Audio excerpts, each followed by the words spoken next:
निवृत्ततर्षै उपगीयमानात् भवौ औषधात् शत्रुमनोभिरामात् क उत्तम श्लोको गुणानुवादात् पुमान् विरज्यते न पशु विरज्यते बिना पशुघ्नात्। वंदे अहं श्रीगुरो श्रीयुतापदकमलं श्रीगुरून् वैष्णवांश्च श्रीरूपं साग्रजातं सहगण रघुनाथान्वितं तं सजीवं साद्वैतं सावधूतं परिजनसहितं कृष्णचैतन्यदेवं श्रीराधाकृष्णपादान् सहगण ललिता श्रीविशाखान्वितांश्च नमोऽयं विष्णुपादाय कृष्णप्रेष्ठाय भूतले श्रीमते भक्तिवेदान्त स्वामिनिति नामिने। नमस्ते सारस्वते देवे गौरवाणी प्रचारिणे निर्विशेषशून्यवादी पाश्चात्यदेशतारिणे। जय श्री कृष्ण चैतन्य प्रभु नित्यानंद श्री अद्वैत गदाधर शिवासादि श्री गौरभक्तवृंद। हरे कृष्णा कृष्णा कृष्णा हरे हरे, हरे राम राम राम हरे हरे। ओम नमो भगवते वासुदेवाय, ओम नमो भगवते वासुदेवाय, ओम नमो भगवते वासुदेवाय। नारायणं नमस्कृत्य नरं चैव नरोत्तमं देवीं सरस्वतीं व्यासं ततो जयमुदीरयेत्। तमादिदेवं करुणानिधानं तमालवर्णं सुहितावतारम् अपार संसार समुद्र सेतुं भजामहे भागवत स्वरूपम। ग्रंथराज श्रीमद्भागवतम पंचम स्कंधेर अष्टादश अध्यायेर आज के प्रथम क्लास। সেই সঙ্গে গত শনিবার বলরাম জয়ন্তীর অপূর্ব বলরাম কথা শ্রবণ করেছেন। তারপরে গতকালকে শ্রীকৃষ্ণের জন্মাষ্টমী ব্রত কথা আশা করি আপনারা টক শো শুনেছেন। প্রত্যেকে টক শোটা শেয়ার করবেন সবাইকে, যে বাড়িতে কিভাবে জন্মাষ্টমী করব, কটা পর্যন্ত উপবাস, কখন থেকে জন্মাষ্টমী ব্রত করতে হয়, কিভাবে অভিষেক করব। আমার বাড়িতে রাধা কৃষ্ণের বা কৃষ্ণের মূর্তি নেই, গোপালের মূর্তি নেই, কিভাবে অভিষেক করব এবং বিস্তারিত জন্মাষ্টমীর কথা আমাদের পরম পূজ্য শ্রীপাদ পদ্মনেত্র প্রভু বিভিন্ন শাস্ত্রের উদ্ধৃতি দিয়ে জন্মাষ্টমী করার জন্য উদ্বুদ্ধ করেছেন এবং দিক নির্দেশনা দিয়েছেন কিভাবে জন্মাষ্টমী ব্রত পালন করতে হয়। তো সেই বলা যেতে পারে জন্মাষ্টমীর ব্রত কাল থেকে আমরা জন্মাষ্টমী ব্রতের সংকল্প বা জন্মাষ্টমী ব্রত চেতনা আমরা তৈরি করে ফেলেছি। আর সেই সঙ্গে যদিও জন্মাষ্টমী ব্রত আগামী 16 তারিখ, আজকে হয়ে গেল 11 তারিখ, 4-5 দিন। মায়াপুরে জন্মাষ্টমী ব্রতের সঙ্গে আরেকটা গুরুত্বপূর্ণ ব্রত কি, জন্মাষ্টমীর পরদিন নন্দ উৎসব, অর্থাৎ নন্দ মহারাজের গৃহে আনন্দ। কিন্তু ইস্কন ভক্তদের কাছে আরেকটা আনন্দপূর্ণ তিথি যোগ হয়েছে। ইস্কন প্রতিষ্ঠাতা আচার্য কৃষ্ণ কৃপা শ্রীমূর্তি শিল অভয় চরণারবিন্দ ভক্তি বেদান্ত স্বামী শিল প্রভুপাদের 119তম জন্মবার্ষিকী। কৃষ্ণের কততম জন্ম আমাদের টক শোতে আলোচনা করেছি, 5251তম। কিভাবে হিসাব হলো, হিসাবটা আরেকবার বলে দিই। কৃষ্ণের জন্ম, কৃষ্ণ এই ধরাধামে 125 বছর ছিলেন। কৃষ্ণ জগৎ থেকে অন্তর্ধান হওয়ার পর কলিযুগ শুরু হয়েছে। কলিযুগ 3101 বছর হওয়ার পরে যীশু খ্রিস্ট এসছেন। হিসাবটা রাখেন, 3101, তারপরে যীশু খ্রিস্ট হয়েছেন। এখন যীশু খ্রিস্টের বয়স কত, কত খ্রিস্টাব্দ? 2025। তাহলে 3101 প্লাস 2025, আর কৃষ্ণ জগতে ছিলেন 125 বছর প্লাস 125। হিসাব করে দেখবেন 5251তম কৃষ্ণের জন্মবার্ষিকী অনুষ্ঠান। আর প্রভুপাদের 119তম জন্মবার্ষিকী। সেই নিয়ে প্রভুপাদের জন্মতিথি মহোৎসব, কৃষ্ণের জন্ম অনুষ্ঠান হবে 3 দিন। 15 তারিখ অধিবাস, 16 তারিখ জন্মাষ্টমী ব্রত এবং উপবাস, অভিষেক, মধ্যরাত্রিতে অভিষেক, আর পরের দিন নন্দ উৎসব। এইগুলো 3 দিন। কিন্তু প্রভুপাদের ব্যাস পূজা, প্রভুপাদের জন্মতিথি পালন ইস্কনে 7 দিন,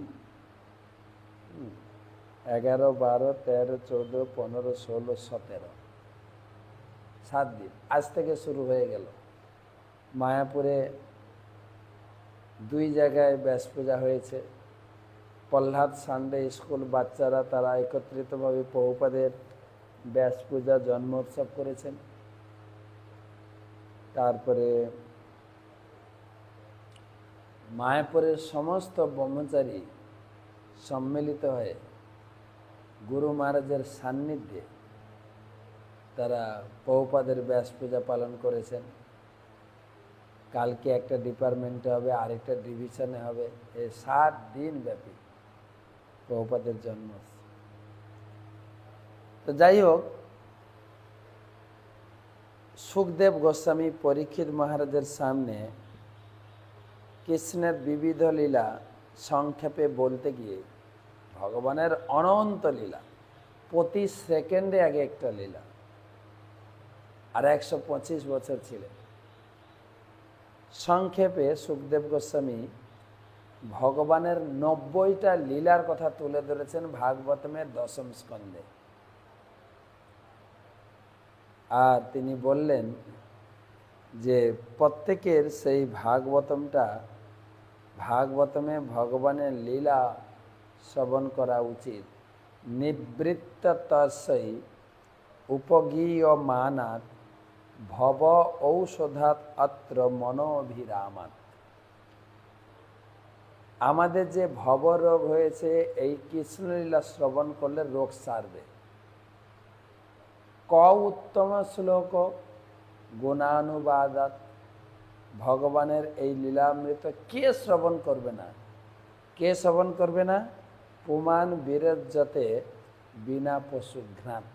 পশু আর যারা পশু ঘাতী তারা ছাড়া সবাই এই কৃষ্ণলীলা শ্রবণ করবে। তো 90টা লীলা আমি ভাবছি আমাদের ভাগবত পাঠের পূর্বে এক দিন এক একটা অধ্যায়ের সারাংশ আপনাদের বলবো, যাতে মোটামুটি কৃষ্ণলীলা সম্পর্কে এটা আন্দাজ পেয়ে যাবেন আপনারা। যেরকম জগন্নাথের লীলা পড়ে বইটা কমপ্লিট করলাম, এখন কৃষ্ণলীলা বই আপনাদের কাছে আছে, যে বইটা আমরা এই জন্মাষ্টমীতে খুব পড়ি। তো 90 দিন লাগবে লীলা কমপ্লিট করতে। আজকে প্রথম অধ্যায়, ভগবান কৃষ্ণের অবতরণের প্রস্তুতি। পৃথিবীতে অসুরদের দ্বারা পৃথিবী ভারাক্রান্ত হয়ে গেছে,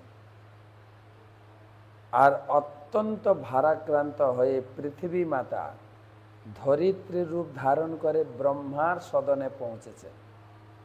আর ব্রহ্মা তার দুঃখের কথা শুনে তিনি শিবকে আদেশ দিলেন, সমস্ত দেবতা সহ আমরা যাব ভগবানের দরবারে, ভগবান যেন অবতীর্ণ হয়ে এই জগৎকে রক্ষা করেন, আমাদেরকে সুরক্ষা দেন। সেইভাবে সমস্ত দেবতারা ব্রহ্মা এবং শিবের নেতৃত্বে ক্ষীর সমুদ্রে গিয়ে পৌঁছালেন। ক্ষীর সমুদ্রে পৌঁছে সবাই মনসংযম করে ভগবানের বন্দনা প্রার্থনা করতে শুরু করলেন পুরুষ সূক্ত মন্ত্রের দ্বারা, উত্তম শ্লোকের দ্বারা। অম সহস্র শীর্ষা পুরুষ সহস্রাক্ষ সহস্রপাত সভূমিম বিশ্বত বিত্ত উত্তিষ্ঠৎ দশাঙ্গুলম। ওং পুরুষ এবেদম সর্বম যদ্ভূতম যচ্চ ভব্যম উতামৃতত্ব শেষান্ন যচ্চ অন্যতিতিরোহতি। অম এতাবানস্য মহিমাতো জায়াংশ্চ পুরুষ পাদস্য বিশ্বভূতানি ত্রিপাদ অস্মৃতম দিবি। ওম ত্রিপাদ ঊর্ধ্ব উদেত পুরুষ পাদস্য অভবৎ পুনঃ তত বিশ্বং বক্রানত শাসন অশাসনে অভি। এরকম পুরুষ সূক্ত মন্ত্র, যাতে ভগবান পুরুষকে আহ্বান করা যায়, সেই মন্ত্র পাঠ করলেন ব্রহ্মা সমস্ত দেবতাদের নিয়ে। আর কোথায় সেটা ছিল? ক্ষীর সমুদ্র শ্বেতদ্বীপে। সেখানে তার প্রার্থনা শুনে ভগবান বিষ্ণু কিছু সাড়া দিলেন না। তখন ব্রহ্মা তপস্যায় বসলেন। আর ব্রহ্মা যখন তপস্যায় বসলেন, ভগবান তখন তার হৃদয়ে বললেন যে আমি অবশ্যই অবতীর্ণ হব, আমার অবতরণের সময় হয়েছে। আর আপনারাও আমাকে অবতরণে সাহায্য করার জন্য দেবতারা যেন যদুকুলে বিষ্ণুকুলে তারা আবির্ভূত হন, যে যদুকুলে আমি আবির্ভূত হব। ভগবান ব্রহ্মার হৃদয়ে সেই মেসেজ সমাচার দিলেন। ব্রহ্মা তখন ধ্যান থেকে বেরিয়ে এসে দেবতাদেরকে ভগবানের অবতরণের সূচনা দিলেন এবং বললেন, তোমরাও ভগবানকে যদুবংশে সাহায্য করার জন্য যদুবংশের বিভিন্ন জায়গায় অবতীর্ণ হয়। ভগবান আসছেন পুরো স্বর্গবাসীদের নিয়ে, তিনি লীলা করবেন।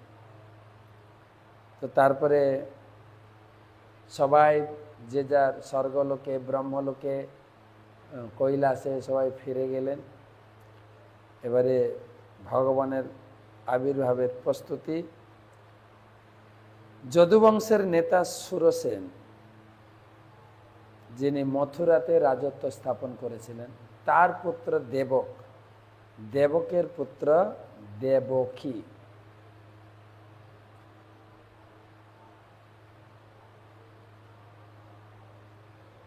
না, ভুল হয়ে গেল। সুরসেনের পুত্র বসুদেব আর উগ্রসেনের পুত্র দেবকীর সঙ্গে তার সুরসেনের পুত্র দেবক, দেবকের কন্যা দেবকী, সুরসেনের পুত্র বসুদেব দেবকীর কন্যা দেবকীর সঙ্গে বিবাহ আয়োজন হয়েছে। বিবাহ হয়েছে পরের দিন কংস, উগ্রসেনের পুত্র কংস, তার বোন, হ্যাঁ,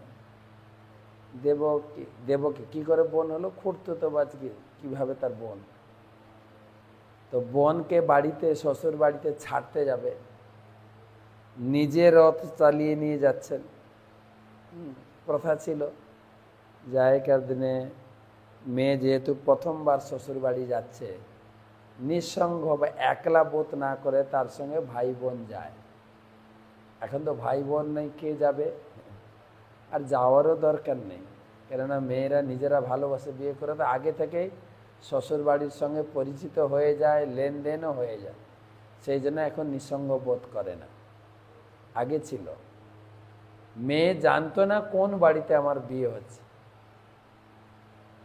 বাড়ির শোবার ঘর কোনটা, ডাইনিং রুম কোনটা, সোফাতে বসার রুম কোনটা, বাথরুম কোন দিকে, কিচেন কোথায়, কিচেনে রান্নার জন্য চাল ডাল কোথায় রাখা আছে, কিছু জানতো না।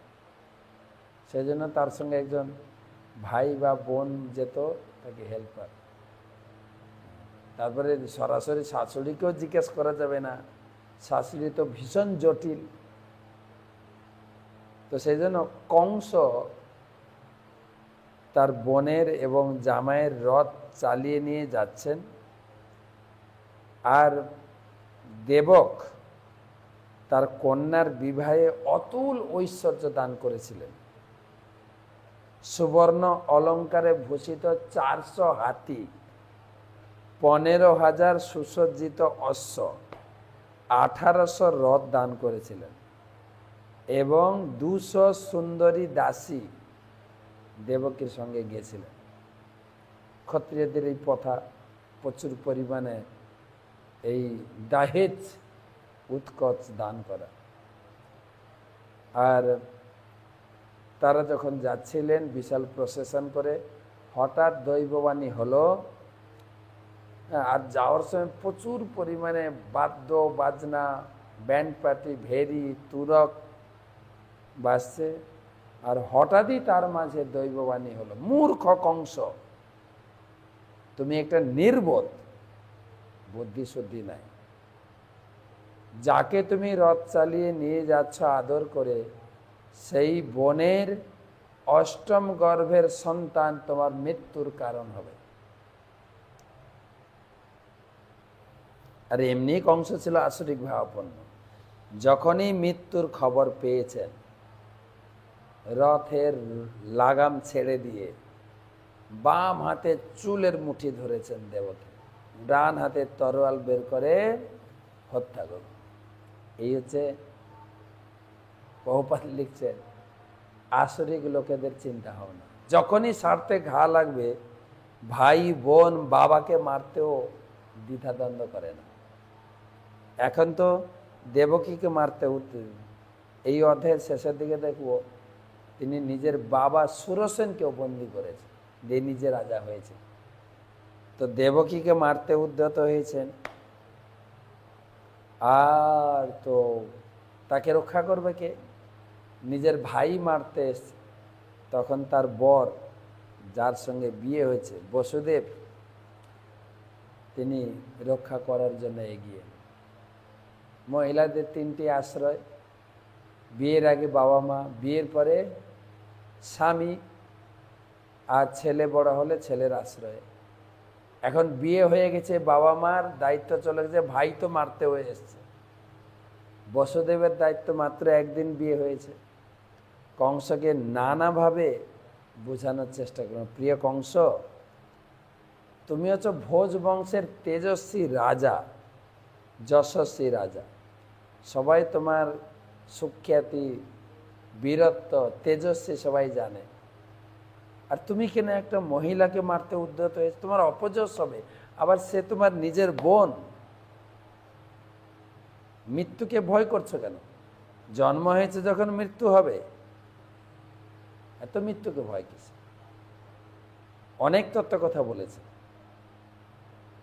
কিন্তু চোরা না শুনে ধর্মের কাহিনী, অসুর তো শুনবে কি? অনেক অনুনয় বিনয় করেছেন। তোমার মনটা খুব চঞ্চল, মৃত্যুর জন্য ভয় করছো কেন? অনেক উদাহরণ দিয়ে বুঝিয়েছে, কোনো কিছুতে কাজ হয়। বসুদেব চিন্তা করতে শুরু করলেন কি করে বাঁচাবো। আরে ভবিষ্যতে যদি কোনো সন্তান আসে হবে, আগে দেবকীকে তো রক্ষা করি। প্রিয় কংস,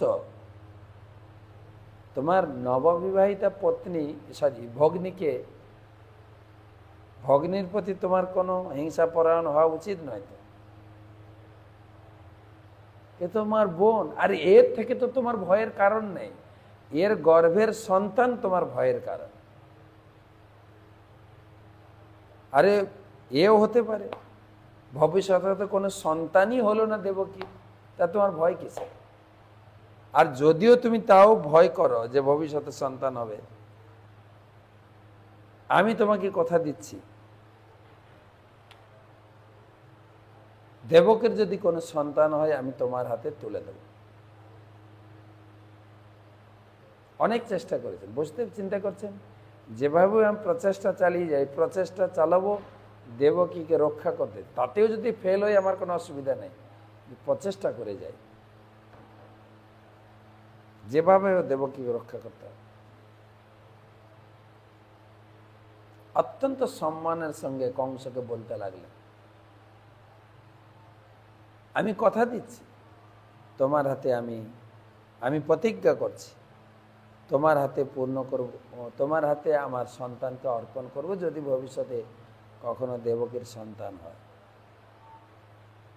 কংস তখন একটু শান্ত হয়ে গেল। সে জানতো বসুদেবের প্রতিজ্ঞার কথা, মুখে যা বলে তা করে। ছেড়ে দিলেন চুলের মুঠি, দুজনকে বন্দি করে তিনি তার জেলখানায় রেখে দিলেন। আর বছর ফিরাতেই দেবকীর সন্তান, প্রথম বছরই সন্তান, প্রতি বছর একটা করে সন্তান জন্ম দিত। প্রথম সন্তান, প্রথম পুত্র সন্তান হয়েছে। আর বসুদেব প্রতিজ্ঞা ছিল তো সন্তানকে নিয়ে কংসের হাতে দেবেন, তুলে দিলেন। কোনো প্রকারের দ্বিধাদ্বন্দ্ব না করে, একটু সন্তানের প্রতি তার দয়া মায়া মমতা কিছু না প্রদর্শন করে তুলে দিয়েছিল। জানতো কংস মেরে ফেলবে, তাও কেননা তিনি প্রতিজ্ঞাবদ্ধ, কর্তব্যপরায়ণ। ভগবদ্গীতায় ভগবান কর্তব্যপরায়ণের খুব জোর দিয়েছেন, আর যেটা বসুদেবও দেখিয়েছেন। তিনি মোটেই বিচলিত হননি, সন্তান তুলে দিলেন। আর কংসর হাতে যখন সেই সন্তান এলো, কংসর হৃদয়টা দ্রবীভূত হয়ে গেল। আরে কত সুন্দর ছেলে, মামা না, মায়ের সন্তান মামারও সন্তান, কি কেউ। কংস তো হিংসা ভুলে গিয়ে আদর করতে শুরু করলেন। আদর করছেন, আদর, বারবার তাকাচ্ছেন, কি সুন্দর শিশু, কিউট। না না না, আমার তো এর থেকে কোনো ভয় নেই। অষ্টম গর্ভের সন্তান থেকে ভয় না, একে আমি মারব না। না না, একদম ফিরিয়ে দিলেন, নিয়ে যাও নিয়ে যাও। না, দেবকী খুশি হয়েছেন, কিন্তু বসুদেব পুরো খুশি হয়নি। কেন? বসুদেব জানতো এর মন চঞ্চল, এখন ফিরে দিয়েছে, পরে নিয়ে আবার আছাড় দিয়ে মারবে। বসুদেব জানতেন। আর যখনই সন্তান ফেরত দিয়েছেন, নারদ মুনি এসেছেন কংসের কাছে। নারদ মুনি যেই পৌঁছেছেন, কংস তাকে উচ্চ আসনে বসিয়ে পূজা করেছেন, পদধৌত করেছেন।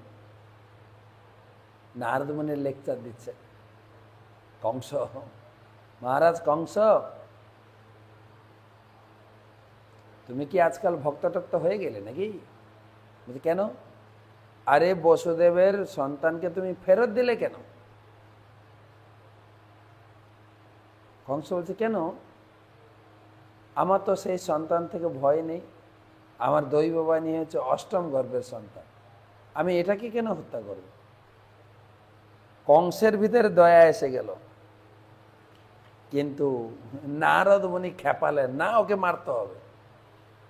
এটাকে আবার ভুলভাবে নিলে হবে না। তাহলে কংস দয়া, নারদ মুনি কেন হিংস্র আচরণ করলেন?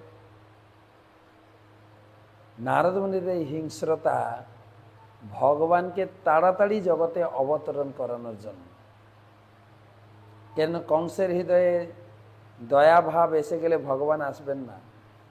কংস যত অত্যাচার করবে ভক্তের উপরে, ভগবান তাড়াতাড়ি অবতীর্ণ হবে। নারদ মুনি বলেন, আপনি জানেন না এই দেবতারা বিষ্ণুরা কি মায়া করে। মায়াধারী বিষ্ণুর মায়ায় মোহিত হলে চলবে না। আকার ইঙ্গিতে বুঝালেন, দেখুন যদি আমরা উপর থেকে হিসাব করি 1 2 3 4 5 6 7 8, নিচ থেকে যদি হিসাব করি 1 2 3 4 5 6 7 8, তাহলে 8 কোনটা? 1 কোনটা? এটা 1 না ওটা 8 না ওটা 1 এটা 8? যে কোনো সন্তান 8 নম্বর হতে পারেন। বিষ্ণুর মায়া আপনি জানেন না। এই বিষ্ণু এই যদুবংশে অবতীর্ণ হয়ে আপনাকে হত্যা করবে, বুঝে রাখুন। এমন ভাবে বুঝিয়েছেন, কংসে তো হতভম্ব হয়ে গেছে, দৌড়ে গেছেন দেবকীর কোল থেকে সন্তানটা ছিনিয়ে আছেন। এইভাবে 6টা সন্তানকে কংস দেবকীর সামনে সদ্যজাত সন্তানকে হত্যা করলেন। কত প্যাথেটিক! মায়ের গর্ভে ধারণ করার একটি 6টা সন্তান, ভগবানের মা হতে গিয়ে কত শৌর্য, কত ধৈর্য, কত ব্যথা বেদনা সহ্য করতে হয়, দেবকীর কাছ থেকে শিখতে হয়। আমার তো একটু আধটু কষ্ট বা ব্যথা বেদনা বা কিছু হানি, ছেলে মেয়ের পরীক্ষায় একটু রেজাল্ট খারাপ, ব্যবসায় একটু হানি, চাকরিতে হানি, আমাদের ধৈর্য হারা হয়ে যায়। আমরা ভগবানকে এত ডাকি, মঙ্গল আরতি করি, প্রসাদ খাই, জপ করি, ভগবান রক্ষা করলেন কই? দেবকীর পরিস্থিতি দেখে, যে সহে সে রহে। দেবকী অত্যন্ত সহ্যশীল হয়ে, আর এদিকে কংস তো হত্যা করলেনই, আর এ যেন পুরো ক্ষমতা হাতে থাকে, তিনি কি করলেন? রাজা উগ্রসেনকে বন্দি করে রেখে নিজে রাজাসনে বসে, আমি যেটা চিন্তা করব, যা করতে যাব আমার সেটাই করব। রাজা হয়ে বসলেন। এখন দেবকীর 6টা সন্তানকে হত্যা করা হলো।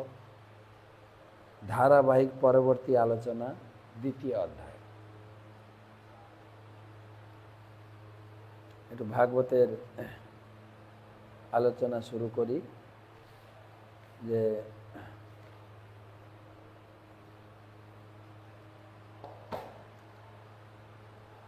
নমং বিষ্ণুপাদায় কৃষ্ণপৃষ্ঠায় ভূতলে শ্রীমতে ভক্তি বেদান্ত স্বামী নীতি নামিনে নমস্তে সারস্বতী দেবে গৌরবাণী প্রচারিণে निर्विशेष शून्यवादी पाश्चात्य दृष्ट।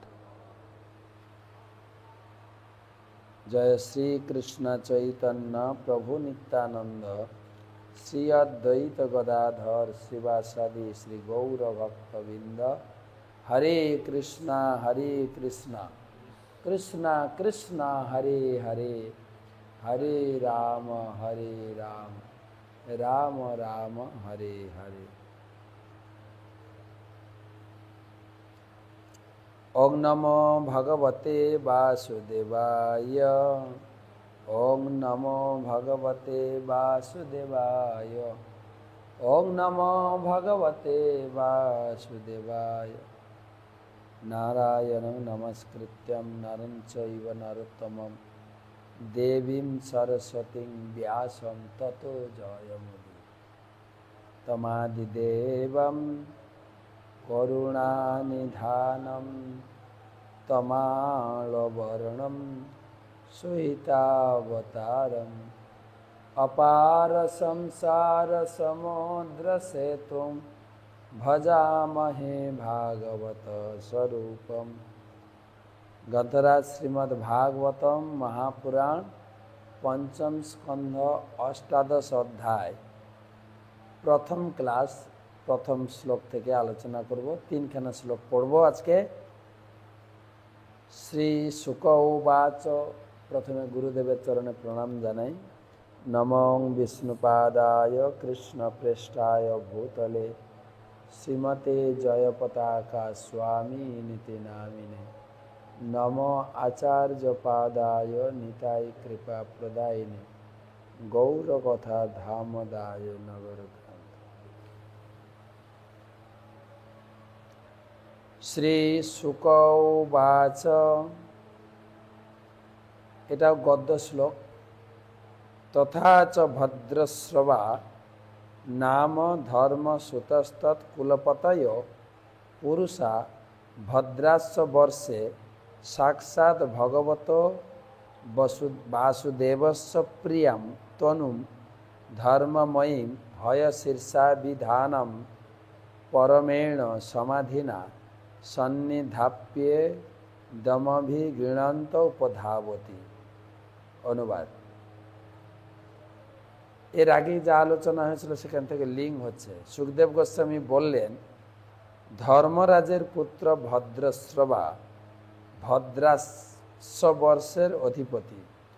ঠিক যেভাবে শিব ইলাবিত্ত বর্ষে শঙ্কর্ষণের আরাধনা করেন, ভদ্রশ্রবাও তেমনি তার অন্তরঙ্গ সেবক ও ভদ্রাস্য বর্ষের অধিবাসীগণ সহ হয়শীর্ষ নামক বাসুদেবের অবতারের আরাধনা করেন। এর আগে আমরা ইলাবিত্ত বর্ষের কথা শুনেছি, এখন ভদ্রাস্য বর্ষ। এখানে ভদ্রশ্রবা হচ্ছে এই বর্ষের অধিপতি, আর এখানে ইলাবিত্ত বর্ষে শিব যেরকম শঙ্কর্ষণের আরাধনা তিনি শিক্ষা দিয়ে গেলেন, আরাধনা করতেন, এখানে কার আরাধনা? হয়শীর্ষ ভগবানের আরাধনা। হয়শীর্ষ ভগবান ভক্তদের অত্যন্ত প্রিয়। তিনি সমস্ত ধর্মীয় অনুশাসনের নির্দেষ্টা। ভদ্রশ্রবা তার পার্শ্বদেরা পরম সমাধি যোগে ভগবানের উদ্দেশ্যে তাদের সশ্রদ্ধ প্রণতি নিবেদন করেন। সযত্নে উচ্চারণের মাধ্যমে নিম্নরূপ প্রার্থনা করেন। কি প্রার্থনা করেন? শিব কিভাবে শঙ্কর্ষণের পূজা করেন, প্রার্থনা করেন, সে শ্লোক শুনেছি। এখন ভদ্রশ্রবা কিভাবে হয়গ্রীব ভগবানের বা হয়শীর্ষ ভগবানের আরাধনা করেন সেটা শুনুন। জোরে জোরে মন্ত্র বলেন। ভদ্রশ্রবস ঊচুহু ওং নম ভগবতে ধর্ময়াত্ম বিশেষধা নায় নম ইতি। অনুবাদ। শ্রী ভদ্রশ্রবা তার অন্তরঙ্গ পার্শ্বদেরা এইভাবে ভগবানের স্তব করেন। আমরা সমস্ত ধর্মের উৎস ভগবানকে আমাদের সশ্রদ্ধ প্রণতি নিবেদন করি, যিনি এই জড়জগতে জীবের মলিনতা দূরীভূত করে তাদের হৃদয় নির্মল করেন। আমরা বারবার তাকে সশ্রদ্ধ প্রণতি নিবেদন। ভগবান সমস্ত জীবের হৃদয়ে বাস করেন, আর ভগবানের ভক্তের প্রতি কি করণীয়, ভগবান ভক্তের জন্য কি করেন, এর আগে শিব ঠাকুরও বলেছেন। এখন ভদ্রাস্য বা ভদ্রশ্রবাও আমাদেরকে বুঝাচ্ছেন যে ভগবান, আমরা সেই ভগবানের স্তব করি যিনি হচ্ছেন সমস্ত জীবের হৃদয়ে মলিনতা দূর করেন। ভগবান কিভাবে দূর করেন না, যতই আমরা ভাগবত কথা শুনব, ভাগবত পড়ব, ভাগবত কথারূপী শব্দ আমার কানের ভিতরে দিয়ে হৃদয়কে পরিষ্কার করবে। আপনি বলেন হৃদয় তো ধুইতে হয়, এখন আর লোকে ধোয়া মুছা করে না, কিন্তু এখন একবার হাওয়া বেরিয়েছে, ফোর্স হাওয়া দিয়ে পরিষ্কার করছে সব। রাস্তাঘাট দেখবেন আগে লেবাররা ঝাড়ু দিত, এখন ঝাড়ু টাড়ু নেই, মেশিন চালিয়ে ফোর্স করে হাওয়া দিয়ে একদম ময়লা কাঁকড় খড় সব উড়িয়ে দেওয়া হচ্ছে। শব্দরূপী ভগবানের কথা হৃদয়কে পরিষ্কার করে, হৃদয়ের মলিনতা দূর করে। ভাগবতের শুরুতে বলা হয়েছে, শৃণতা সকথা কৃষ্ণ পুণ্য শ্রবণ কীর্তন হৃদয়ন্তস্থ অভদ্রাণী বিধুনতি হয়েছে। হৃদয়ে যত আবর্জনা আছে ধুয়ে পরিষ্কার হয়ে নিয়মিত যদি ভাগবত, আর সেখানে ভদ্রশ্রবাও সেই কথা বলছেন, আমরা আপনার চরণে প্রণতি নিবেদন করি, আপনি সকল জীবের হৃদয়ের মলিনতা দূর করে হৃদয় নির্মল করেন, যাতে আমরা আপনাকে হৃদয়ে দর্শন করতে পারি। আরেকটা শ্লোক, অহো বিচিত্রম ভগবদ বিচেষ্টিতম ঘ্নান্তম জনহয়ম হি মিশন্ন পশ্যতি ধ্যায়ন্ন সদ্জরি বিকর্ম সেবিতুম নির্হত্য পুত্রম পিতরম জিজীবিষতি। অহো বিচিত্রম ভগবত বিচেষ্টিতম ঘ্নান্তম জনোয়ম হি বিষন্ন পশ্যতি ধায়ন অসদ্জরি বিকর্ম সেবিতুম ধায়ন অসজ্জহি বিকর্ম সেবিতুম নির্হত্য পুত্রম পিতরম জিজীবিষতি। আহা, কি আশ্চর্য! মূর্খ বিষয়াসক্ত মানুষেরা ভয়ঙ্কর মৃত্যুকে দেখেও দেখে না, তারে জানে যে মৃত্যু অবশ্যম্ভাবী, তবুও তারা তার প্রতি উদাসীন হয়ে তাকে উপেক্ষা করতে চায়।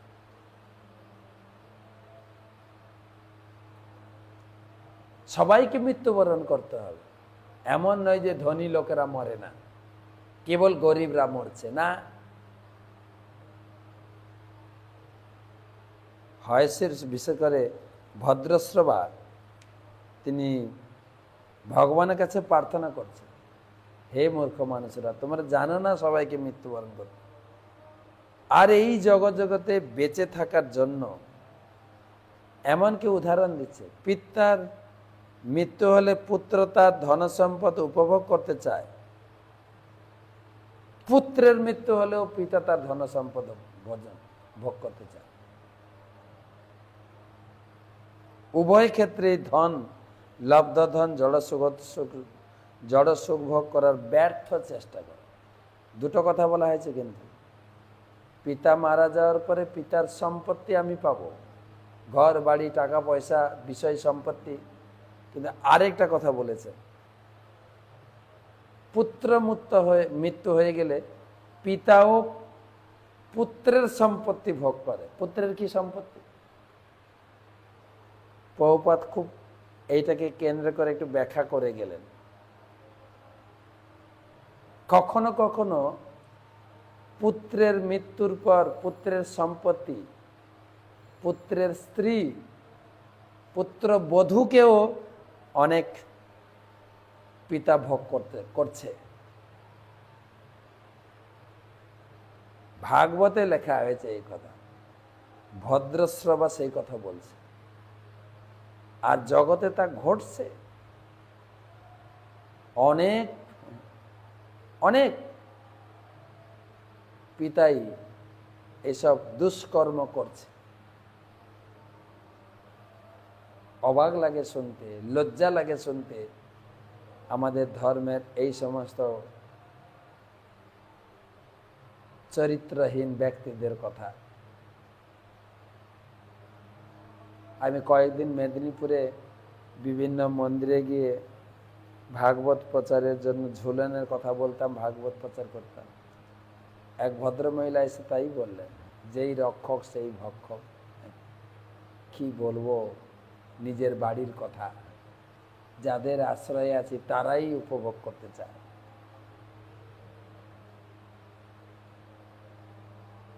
সেটাই খোলসা করে লিখছেন এখানে। বিষয়াসক্ত ব্যক্তিরা যে পাপ পুণ্যের বিচারই করে না, ভোগ বৃদ্ধি। আর এটা বিশ্বনাথ চক্রবর্তী ঠাকুর বললেন, এই ব্রহ্মাণ্ডের অন্যান্য লোকে বিশেষ করে ভৌম স্বর্গে পিতা জীবিত থাকে, পুত্রের মৃত্যু হয় না। কিন্তু এই পৃথিবীতে উল্টো কাজ দেখা যায়, পিতার সামনে পুত্রের মৃত্যু হয়।